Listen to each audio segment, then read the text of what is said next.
understand that. So it's like it's not an infinite loop, but like there's always a Pokemon that can counter another Pokemon. There's no Pokemon that is uncounterable. This is true. I mean, I guess the thing is that, like, you know, you put Pokemon into Ubers when they become, like, so good that the counters in OU are few and far between, and when it can counter almost everything. Like, that's the thing with, like, Protein Greninja. Greninja itself is, it has too much coverage. Greninja itself is not, like, amazing. Like, even Protean with Greninja does not make it amazing. It's Protean plus Greninja stats plus Greninja's move pool is what makes it amazing. Yeah. Because if it had, like, a relatively shallow move pool, or, like, not good coverage with its moves, like, it wouldn't be amazing. It would be very good, but it would not be amazing. Like, the problem is that it has coverage moves for the Pokemon that would typically counter it. And they're not like crappy ones, they're like good moves. Yeah, like extra sensory to hit the fighting types. Yeah. It has, it has an Ice Beam to hit grass types. You can even run, like, Shadow Sneak so that you can, like, beat out people who try to Mach Punch you. Yeah. You know?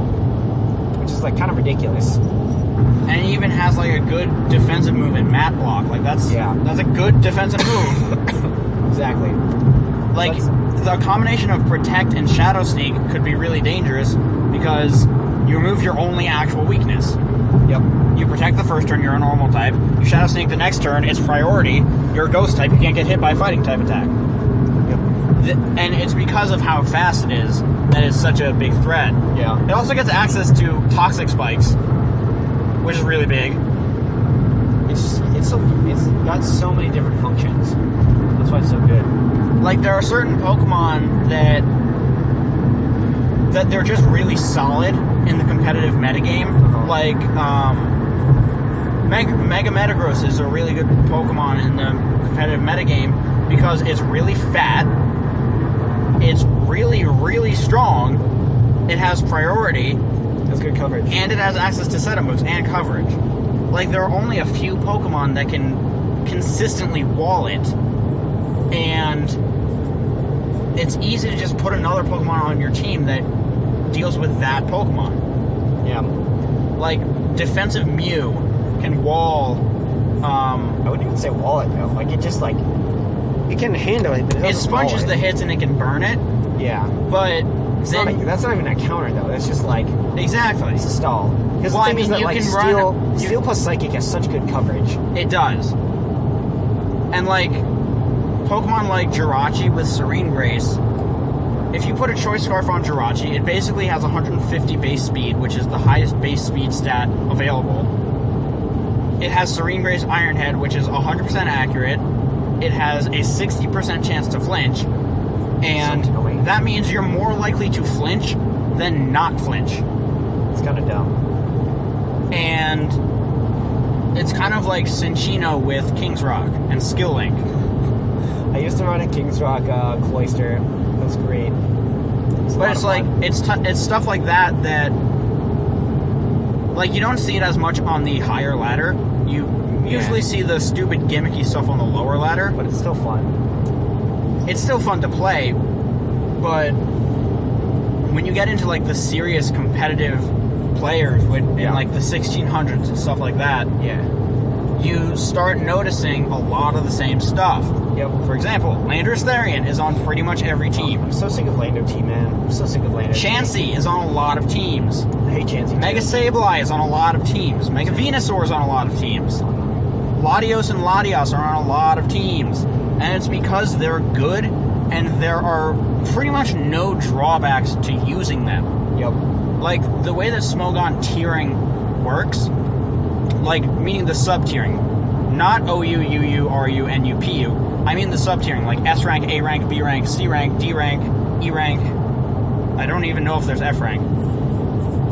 But the Pokemon in S rank, the way that Smogon describes them is that using these Pokemon on your team has little to no drawbacks, and there are typically many positive aspects about using them.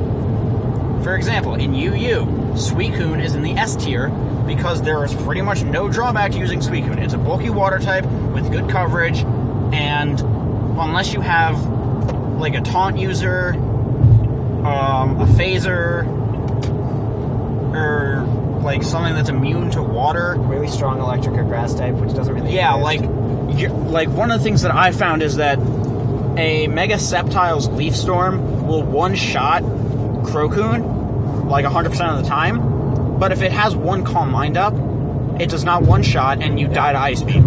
Yep. If it's running Ice Beam. Like, Toxicroak isn't a guaranteed counter because Suicune has access to Extra Sensory, which will absolutely destroy Toxicroak. Yep. You have stuff like Whimsicott, which can combine Taunt, Toxic, and Leech Seed to wear down Suicune really, really fast. But, you know, you're not going to appreciate an Ice Beam from it. Nope. Also, the thing is that, like, Whimsicott is not the greatest Pokemon ever, and it's super frail, so you can honestly switch out and you will not really have problems, most likely. Yeah. Just kind of annoying. It's annoying to deal with, but it's not, like, good, necessarily. True. The other thing that I think they need to do is I think they need to diversify, like, stats. Because, like, you have so many more Pokemon with ridiculous physical defense than Pokemon with really good special defense. That's true. For those of you who do not know, the special defense list from, like, highest to lowest goes roughly like this. And I'm not including Ubers because I don't really pay attention to that. You have Shuckle, which has 230. Then you have, I think the next one, honestly, is Florges with 154. Sounds about right. Whereas if you look at defense, let's see, you have Mega Metagross with 150. You have... Mega Aeron's probably up there. Yep, what? Mega Aeron. Aggron. You know what I mean? Mega Aggron has 230. It's a lot. Regular Aggron has 180, I believe. It's a lot, man. Steelix has 200. Mega Steelix has 230. Regirock has 200. Oh, right, Regice. That's the Pokemon I was forgetting. It has base 200 Spadef. But why are there no Pokemon with base 180 Spadef? Why do we only have that with physically defensive Pokemon? I don't know, man. Same thing with, like, special attacking Pokemon. Why are there Pokemon like Rampardos, but there's no special version of that? Valid questions. One thing I really want to see is a special version of Intimidate. That would be cool. I have no idea how that would work, though. Meaning, like, what would you call it? I don't know. Special Intimidate. Well, like, there's a lot of things that I really would like to see. I think they really, really need to... What's it called? Distribute. They need to distribute moves like Rapid Spin and Defog a lot better. Because hazard removal is very difficult. Hazard removal is difficult, but I think at the same time... Especially when your only form of one-sided hazard removal is blocked by ghost types. Yeah, I mean, the thing is that... Like, there's no Pokemon with Scrappy and Rapid Spin. Rapid Spin? Yep. I would honestly argue that they should just, like, change the way that hazards work, because I would honestly be, like, totally okay if hazards lasted for, like, a certain period of time instead of lasting for literally the entire game. Well, what I was actually thinking is, first of all, they should nerf Stealth Rock so that the starting base damage is 1/16th, not 1/8th. Because that way, a Pokemon that is neutral to Stealth Rock can come in and regain all of that health through leftovers in one turn. I don't know, man. Because it's 6% for both. And Maybe that way, 1/10. a Pokemon that is 4 times weak to Stealth Rocks only takes a quarter of its health. That's still... I don't think that's enough, though. Exactly, that's the problem, is that if you scale it that way, then Pokemon like Talonflame only take 25% from rocks, which is not enough. But then you have Pokemon like Starmie coming in and taking 12%. I mean, 12% is a lot. 12% is a lot for a Pokemon that's neutral to Stealth Rock. Yeah. I mean, maybe what they... When the minimum amount that you take is 3%, that's still 3%. I mean, 3% is nothing. 3% is nothing, but it goes 3, then 6, then 12, then 24, then 48. No, it's 50. It's 25. Pretty sure it's 12.5, 25, 50. Yeah. I knew But meaning it scales up a lot. I mean, honestly, I think that, like, the weaker that you are to them, the more damage you should take. Like, I think maybe you should take, like, you know, I think 8% is good if you're neutral. Like, that's not a horrible amount, but, like, it it should get progressively worse. Like 8% if you're neutral to it, then like maybe like 15 to 20% if you're weak to it, and then like 40 to 45 maybe for if you're like doubly weak to it. Because the thing is that I think that, you know, if you're just like, if you're neutral to stealth rocks, and like, you know, just logistically speaking, if you're stepping on stealth rocks and you're like, this is uncomfortable, you're not going to lose an eighth of your health. Well, it's like the thing, I think spikes are very balanced because the maximum output damage is 25%. That's a lot. But that's also with 3 layers. Yeah, that's 3 layers. It's not easy to get out of 3 layers if your opponent, you know, is good at Pokemans. The first, I think 1 layer is 12%, maybe. It's still kind of a lot. Well, that's the same as Stealth Rock when you're neutral. But I think Stealth Rock is too much. Exactly. I think it's 12. I think it's 12.5, 19, and 24. And no, and 25 or 24.5, something like that. I don't remember exactly what it is, but I know that 3 layers is 25%. I'd be okay with it going like 8, 16, 24. I think that would be okay. Instead of that. Just because 12% is a lot for 1 hazard. Yeah. I think that it just rewards you a lot for having not done that much. Like, which is honestly the power of hazards, but at the same time, they're kind of overpowered because if you want to succeed at Pokemon, you kind of need to use hazards. Like, if you hazard stack your opponent, like, let's say you hazard stack your opponent so that you have all the hazards. You have 2 layers of Toxic Spikes, 3 layers of Spikes, and Stealth Rock. Because those are the only ones that deal damage. And your opponent has a Volcarona. It comes in, takes 50% from Stealth Rock, 25% from Spikes, so now it's at 25% health left, and then it is also Toxic. Lol. That's just not fair to a Pokemon. You basically just need to hit it with a move that's like neutral, and it'll die. Hit it with a move that is not like Grass type, which is quad resistant, and it'll die. Yeah. Like the next turn. It's kind of sad. Volcarona because that toxic damage the first turn at 6%. I mean, the thing is that Pokemon like Volcarona get like destroyed because they're quad weak to rocks, which is kind of sad. You know, because I mean, Volcarona is a really interesting, neat Pokemon. I've built a team with Volcarona because it's the bulkiest Pokemon that learns Quiver Dance, which is an extremely powerful setup move. It is the equivalent of Geomancy, because in 2 turns, you are at +2 special attack, special defense, and not speed. It's not Geomancy, though, because you can't run it with Power Burn. That's I true. understand your point. But you know what I mean. Yes.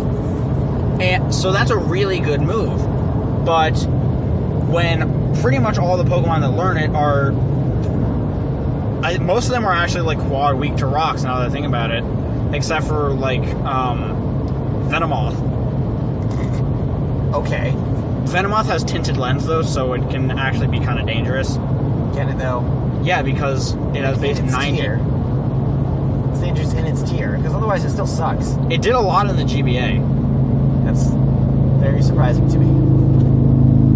The GBA is also unique, and I think that's... Yeah. I think that the format of, like, those competitive battling Pokemon leagues make the metagame much more interesting, just because you have to draft your team accordingly, and, you know, sometimes you'll have bad matchups in a week, but you will never go into a game and see 2 of the same Pokemon. And I think it's just, like, fascinating to try to, like, have a league that's balanced, where you have to play against an opponent who is hypothetically... I don't even know what that was. I think that was a sheep. No, it was not. It was not a sheep. It looked like a cat or something. Whatever. Oh, Lord. Anyway, I think it's really interesting to like have to build your team around what your opponent's bringing, and I think that it makes like lower tier Pokemon much more powerful. Yeah. Because like when you have a Pokemon that's lower tier that can counter some of the higher tier Pokemon in your opponent's team, then it makes it a lot better. Like one of my favorite examples is when I was in the PBL, I had Perugly. And the reason I drafted it is because it completely counters lead Galvantula. Because a combination of Fake Out and Return is a guaranteed kill when you use either Silk Scarf or Life Orb, which means that you are guaranteed don't have to deal with Sticky Webs. Yeah. Which makes a matchup completely unfair. Unless you can get rid of them. Like, Apom would do the same thing, obviously. I mean, Ambipom would do the same thing, but Ambipom was taken, so... It still worked out for you pretty well. Yeah, I never had to deal with sticky webs. Because it's one of those things where it's like, that Pokemon is in PU, and it doesn't do much in PU. It learns knockoff and U-turn, so it's good for utility, but its attack is not that great. It's around like 85 or something like that. That's so pathetic. It has base 112 speed, which is good. Well, like 110 speed with 80 attack is like, you run really quickly and do nothing. Yeah, that's the problem. But it was really useful in League format because it helps you get rid of... It helps you, like, break sturdy. Yep. It helps you prevent hazards. Fair enough. And it gives you switch initiative because it has U-turn. It's pretty good. Like, one of the really low-tiered Pokemon that I drafted for the PMC that you guys are going to be seeing real soon is Gourgeist. And that's because so annoying. It's a ghost type, so I can block rapid spinning. It has access to Will-O-Wisp, so I can burn stuff. It has access to Leech Seed, so I can Leech Seed things. It has access to Shadow Sneak, so there's priority. It might get Synthesis, I'm not sure. I don't think so.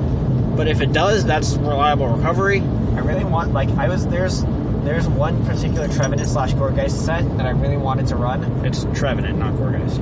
No, I think it's both. I think both of them have this set that I'm about to refer to, where you do Leech Seed, Will-O-Wisp, so they lose 25% a turn, and then you also curse them. Oh God! So then you're recovering health, and then they're dying at the same time. It's mostly the Leech Seed curse thing, but I really wanted to run it. And the thing is that they're just like not fat enough for it to work. Well, they're each fat on one side. Like, yeah. Trevenant has great special defense and HP. Gourgeist has great physical defense and HP, but their physical and special defenses aren't that great. Yeah, I think it's like, what, 70 or something? Respectively. 65 or 70? Well, the thing is, Trevenant could pull it off because if it burns something, it doesn't have to worry about physical attacks as much. That's true. But to the same extent, you can switch out. Yeah. You're not trapped. Yeah. I don't know. I feel like there would be something there. It's so much work to set up a curse because you give up so much of your health. Yeah, it's half your health. Yeah. I mean, like, you know, you get a decent return on it, but, like, you're basically killing your own Pokemon. Like, that's the type of move that would be useful in, like, the Draft League format. Yeah. Where, like, if you have that, like, in your back pocket, and your opponent only has, like, I don't know, 1 Mon left or 2 Mons left, you can curse one of those Mons, and that's getting rid of a lot of health on a threat. Yeah, and then either you can throw out a Leech Seed with impunity, or, like, your other Pokemon is losing half their health, too. Yeah. For sure. Anyway, back to the whole Sun and Moon thing. Way off track. Like, we went off into Nowheresville. Now coming back. We're already at 40 minutes. I think we went off track at, like, 10 minutes. Probably. Anyway, Sun and Moon's going to be great. I'm really excited for it. And I think that they probably did end up going with Gen 7, and that I think they either scrapped Delta Emerald or Z, or both at some point in time. I'm sure that there were discussions of it, at the very least. No, there has to have been. I mean, you know, there were, and I think that there were serious discussions. I think that there's, one of the anime right now is Pokemon XYZ. Yeah. So I'm sure that they were probably thinking about it, and then they were just planning the anime so far in advance. I would have, if they did Delta Emerald, I would have been very disappointed. I mean, if they did Z, I would not have been that disappointed, just because there's a lot more that you can do in Kalos. That's true. I think the thing is that after 2 years, I expected a new game. After 2 years, I think that I wanted a new gen. If they had released the game, like, right now, like, if they were just like, by the way, we were just, like, messing with you guys this entire time, a new Pokemon game is coming out tomorrow, I would have been like, great, I'll buy that. Yeah, like, if they announced Pokemon Z was coming out, like, this summer, and then they had another game coming out over the holidays, that's still 6 months in between the two games, which is plenty for everybody to have time to buy them and play them and, you know, get all accustomed to them and stuff. I think it's very important for Pokemon to keep the Sun and Moon hype going. Yeah. Like, I think it's very important that they consistently, quote-unquote, leak stuff Because for those of you who don't know, it's not an accidental leak. Some of them have been accidental. Like the releasing of the name Sun and Moon, that was a leak, and there's actually a strong theory on the internet that there's an employee of Nintendo, I think it was Nintendo of America specifically, that has been intentionally leaking information onto the internet, and it's really not cool in my opinion, because I think that part of the thing is that I would have been like incredibly hyped if I went into the Pokemon announcement and I had no idea what was going to happen, but I knew they were going to announce Sun and Moon the day before the announcement, which was like cool and all, but at the same time, I don't want to know those kind of things. I want to know when they tell me. Nintendo is the one who gets to make these choices, so they should be the ones to tell me. God dang it. Yeah, I can understand that, but it's like the Koro leaks are what I was referring to. Oh no, those are intentional. Those are all intentional. No, yeah, people are like, oh yeah, somebody snuck in, took a picture with their phone, and all that. I'm like, no, they didn't. No, they didn't. It's very clearly not a leak. It is like a preview. I think a preview is an accurate word. Yeah, but I think that they did a very good job with that with the Megas for X and Y, and Omega Ruby and Alpha Sapphire. Yeah, I think it's really important that they do that to like consistently keep the hype going, because if they don't do any more Sun and Moon stuff for like a few months, the hype's really gonna die down. Like they need to be consistently releasing teasers for it. Like you can't just release something and then just leave it out there and just let it sit there, because people for a little while, because people are still talking about it. I mean, but I mean, like you can't do that for months on end, because people will lose interest. People will be like, okay, I've heard every theory that makes remotely any sense. I'm done. Yeah, I understand. I agree with that.